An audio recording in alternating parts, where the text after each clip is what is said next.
Histoire d'en dire plus.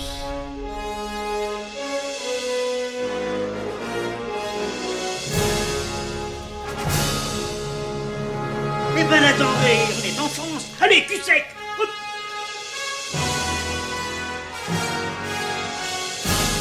Personne ne veut le croire et pourtant c'est vrai. Ils existent, ils sont là, Tarnatata. Le glow. Il faut qu'on pète.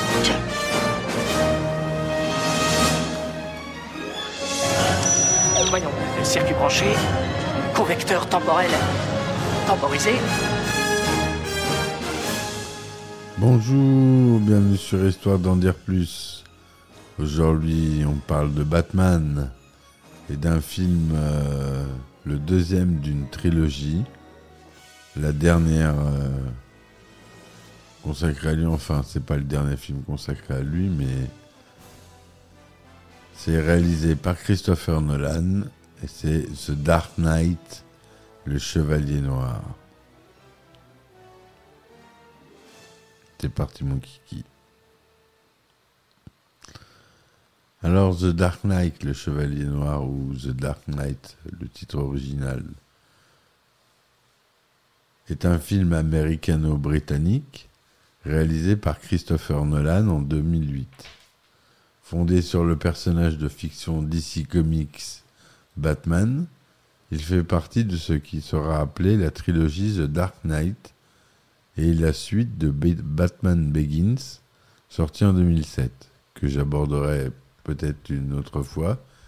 Et je vous explique pourquoi je voulais parler de celui-ci. C'est parce qu'il y a Heath Ledger, qui est mort avant la sortie du film, qui fait une performance dans ce film qui est totalement extraordinaire.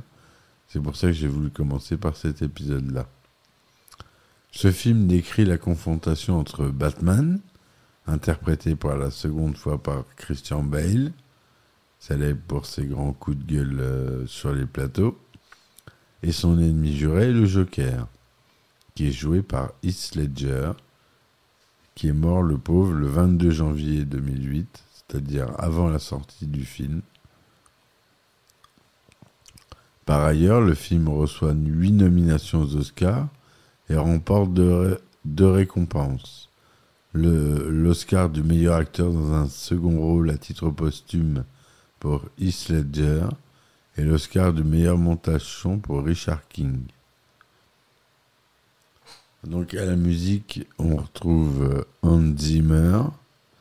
Au scénario, c'est Christopher Nolan avec son frère Jonathan Nolan. Hans Zimmer n'est pas le seul à la musique, puisqu'il y a James Newton Howard aussi qui fait un peu de la BO.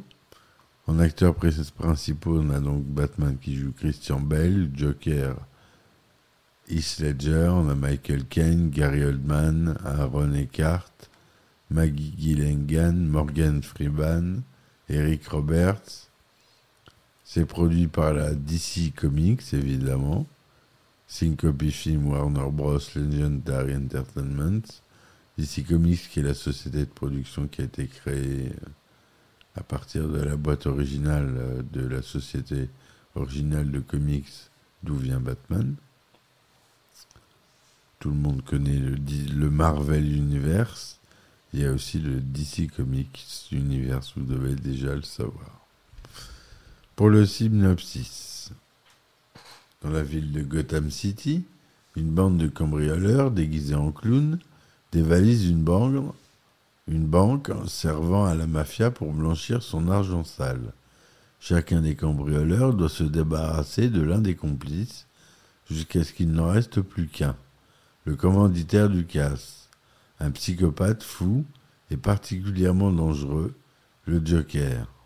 Cette nuit-là, 3 hommes déguisés en Batman interrompent un rendez-vous entre Jonathan Crane, alias l'épouvantail, et des gangsters. Le vrai Batman fait alors son apparition et appréhende tous les criminels, ainsi que les imposteurs. Cependant, il souffre des morsures des chiens d'un des malfaiteurs, ce qui l'amène à revoir la conception de son costume. Batman et le lieutenant Jim Gordon réfléchissent aux moyens d'éradiquer la mafia omniprésente dans la ville. Un nouveau procureur, nommé Harvey Dent, rejoint leur cause. Celui-ci pourrait devenir un héros public que Batman ne peut être. Bruce Wayne rencontre le producteur Dent au restaurant et apprend qu'il est le fiancé de son amie Rachel Dawes. Convaincu de ses bonnes intentions, Wayne décide d'organiser une collecte de fonds pour sa campagne d'élection du procureur général.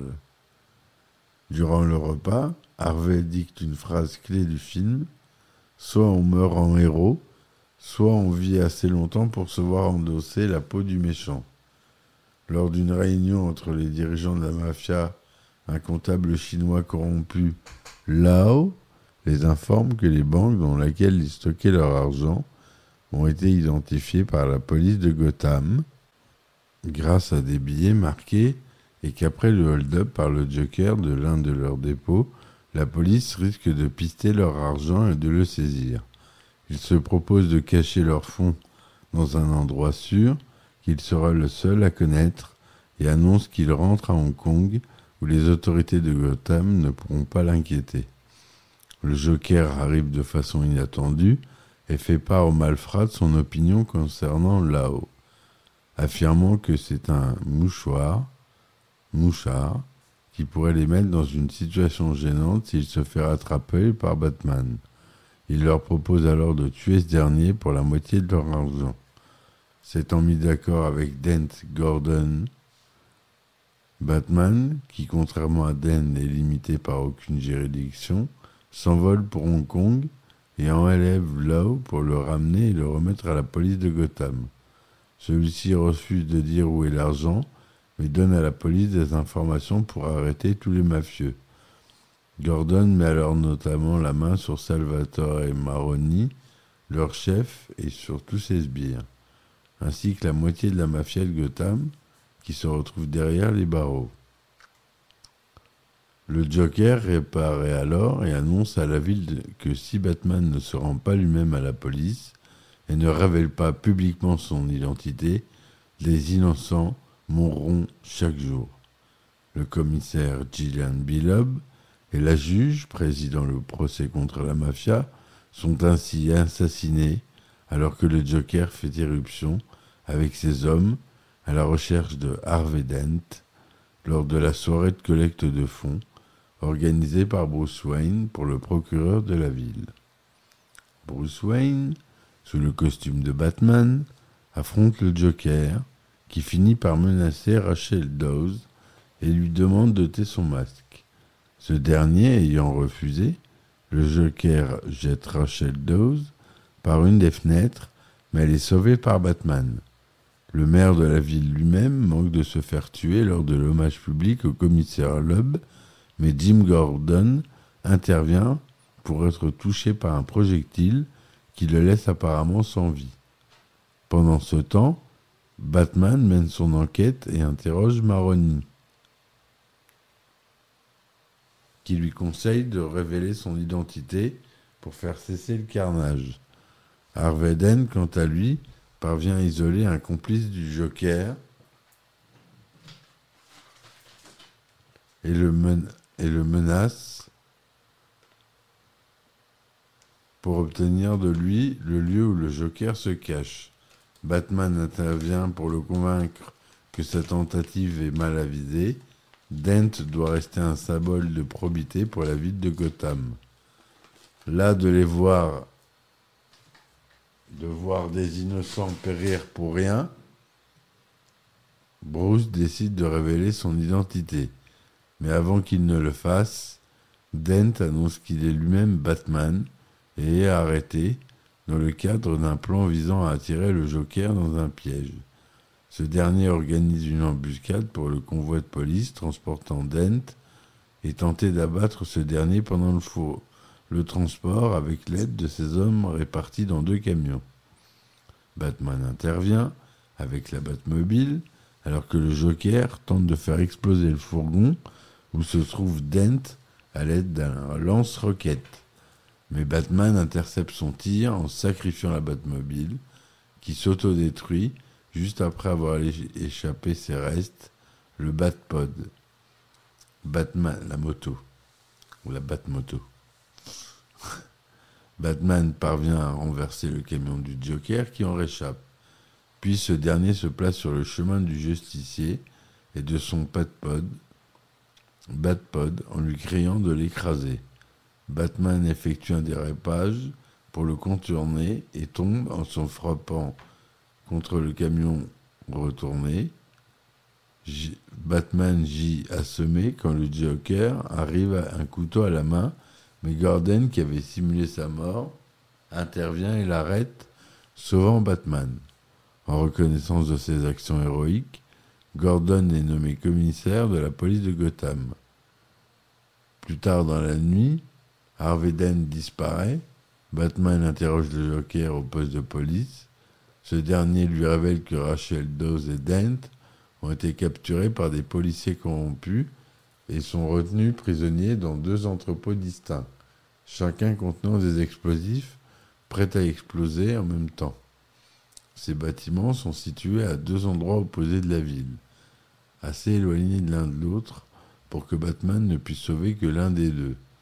Batman se charge donc de sauver Rachel, tandis que Gordon et la police s'occuperont de Dent.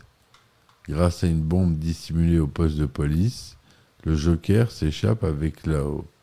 Ayant été trompé par le Joker, qui lui a donné 2 adresses inversées, Batman arrive à l'entrepôt où Dent est emprisonné et le sauve à temps. Mais celui-ci, qui était tombé attaché à sa chaise, a la moitié du visage enduit de pétrole qui s'enflamme avec l'explosion et le brille du côté gauche de son visage. Gordon et son équipe arrivent quant à eux trop tard pour sauver Rachel Dawes, qui périt dans l'explosion. À son réveil, à l'hôpital, Dent sombre dans la folie après la perte de sa fiancée. Quant à Wayne, il se sent responsable de la mort de Rachel. Un comptable de Wayne Enterprise, Coleman Reese, a entre-temps découvert la véritable identité de Batman en voyant les comptes de la compagnie et les plans des appareils créés par Lucius Fox et présentés par Batman. Il a envisagé de le faire chanter avant d'en être rapidement dissuadé par Lucius Fox, mais après la tournure des événements récents, il a changé son fusil d'épaule. Il propose une émission de télévision celle de Gotham, de révéler publiquement cette identité. Il n'a toutefois pas eu le temps de le faire, car après avoir brûlé la moitié de l'argent de la mafia qui lui était destiné, avec l'eau attachée sur le tas de billets, le Joker interrompt l'interview en téléphonant en direct au présentateur. Il annonce alors qu'il fera exploser un hôpital si Coleman Reese n'est pas mort dans les 60 minutes. La panique s'installe dans la ville et de nombreuses personnes envisagent d'abattre Reese elle-même pour protéger un de leurs proches actuellement dans un des établissements hospitaliers de la ville, alors que Reese est emmené en sécurité par Gordon et qu'un maximum d'hôpitaux sont évacués d'urgence. Le Joker va à l'hôpital général de Gotham et profite de l'état de Dent pour le convaincre de se venger sur les policiers corrompus et autres mafieux qui sont responsables de la mort de Rachel Dawes, ainsi que sur Batman et Gordon. Dent adopte le surnom qu'on lui donnait aux affaires internes, Double Face, et poursuit une vendetta personnelle face à la police et les gangsters, un par un, laissant décider le hasard de leur sort avec une pièce de monnaie, Double Face, griffée d'un côté depuis l'explosion. Pendant ce temps, le Joker met ses menaces à exécution et fait exploser l'hôpital général dans un plan magistral avant de s'enfuir déguisé en infirmière dans un bus transportant les malades évacués. Il annonce aux habitants de Gotham que désormais il dirige la ville et que le mot d'ordre est chaos. Le pont et les tunnels de la ville sont alors fermés en raison des alertes à la bombe du Joker, et les autorités commencent l'évacuation des habitants par bateau. Gordon lui-même affrète spécialement un ferry pour embarquer tous les prisonniers de la ville, pour éviter qu'ils ne s'échappent dans la confusion qui règne en ville. Durant la soirée, le Joker prend en otage les occupants du bus dans lequel il a quitté l'hôpital et se rend à son tour dans une tour en construction au centre-ville. Il informe les passagers des deux ferries, l'un transportant les prisonniers, l'autre les civils, qu'il y a placé des explosifs avec une télécommande. Le seul moyen pour les passagers de chaque ferry de se sauver est de déclencher les explosifs de l'autre bateau. Sinon, tous deux exploseront à minuit. Batman réussit à localiser le Joker à l'aide de Lucius Fox et grimpe au sommet du building pour l'affronter une dernière fois. Il est alors presque minuit, mais sur les ferries, les passagers des deux camps refusent tout de même de faire exploser l'autre bateau. Le Joker envoie ses chiens sur Batman et le met ensuite presque KO avec des coups violents. Il s'apprête à faire sauter lui-même les deux bateaux quand Batman reprend ses esprits et le jette du haut de l'immeuble. Avant de le rattraper avec son grappin, le Joker avoue à Batman qu'il est vraiment incorruptible,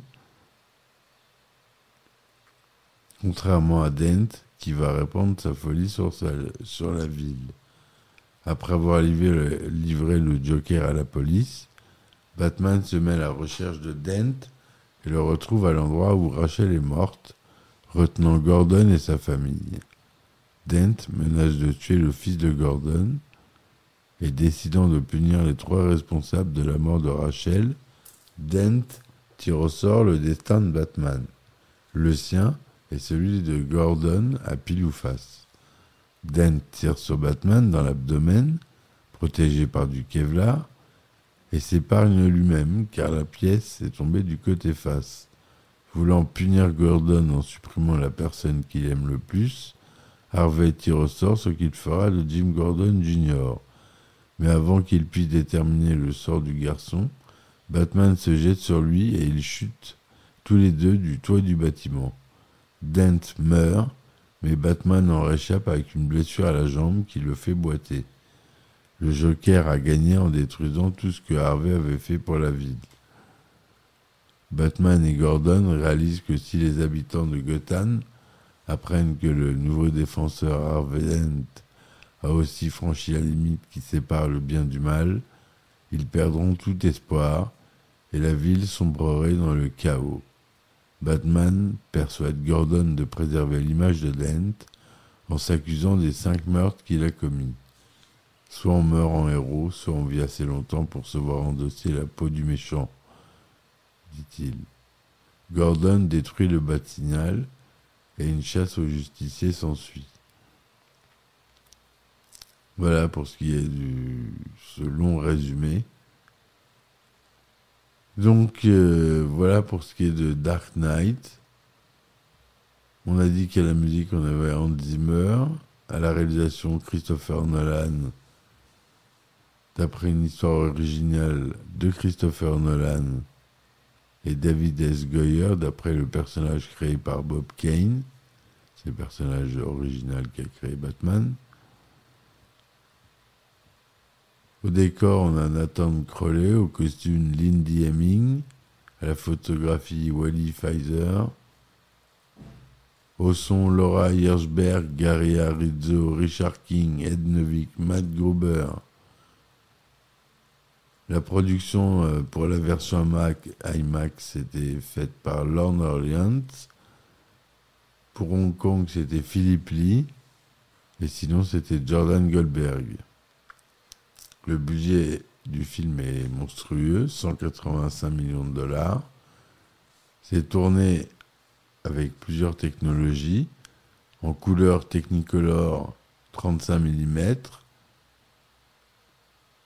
et en Astrocolor 70 mm des cinémas de 2/39e cinémascope tourné avec du matériel Panavision. Le son est DTS, Dolby Digital, SD-DTS. Il dure 152 minutes, ce qui est un long film. Il est sorti aux États-Unis le 18 juillet 2008, en France le 13 août 2008. Accord parental souhaité pour les enfants de moins de 13 ans aux États-Unis, en France tout public. Christian Bale il joue Batman, Heath Ledger le Joker, Aaron Eckhart il joue Harvey Dent, Gary Oldman joue le commissaire Jim Gordon, Michael Caine joue Alfred Pennyworth, Maggie Gyllenhaal joue Rachel Dawes, Morgan Freeman il joue Lucius Fox, Eric Roberts il joue Salvatore Maroni, le mafieux. Voilà, il y en a d'autres qui sont assez connus. Cillian Murphy qui joue l'épouvantail. Il y en a surtout Heath Ledger, le pauvre qui nous a quittés trop tôt. Désolé pour le son parasite. Voilà, j'ai désactivé toutes mes notifications, mais c'est pas... Et il y en a qui arrivent quand même à s'activer. Merci l'informatique.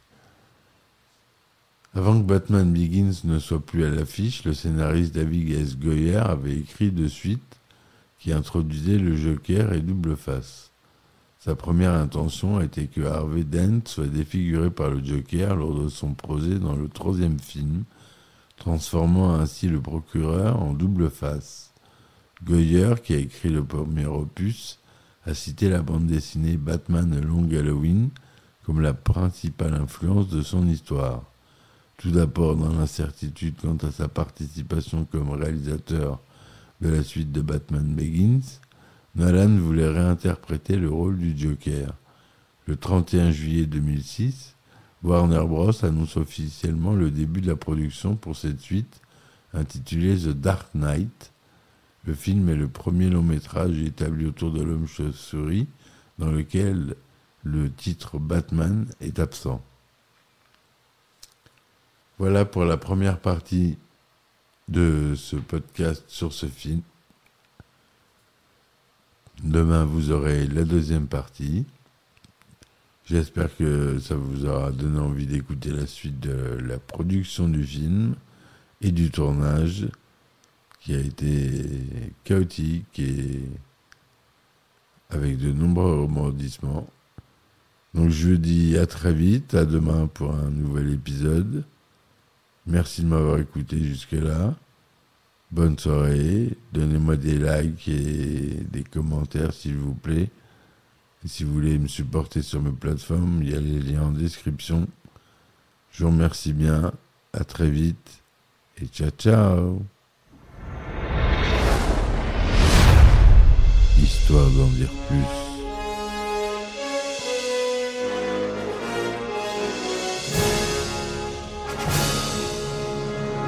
Eh ben attendez, on est en France. Allez, cul sec. Hop.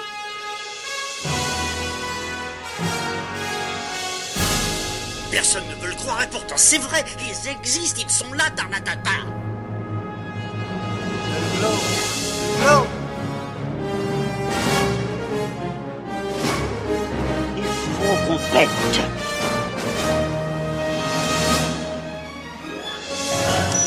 Voyons, circuit branché, convecteur temporel temporisé.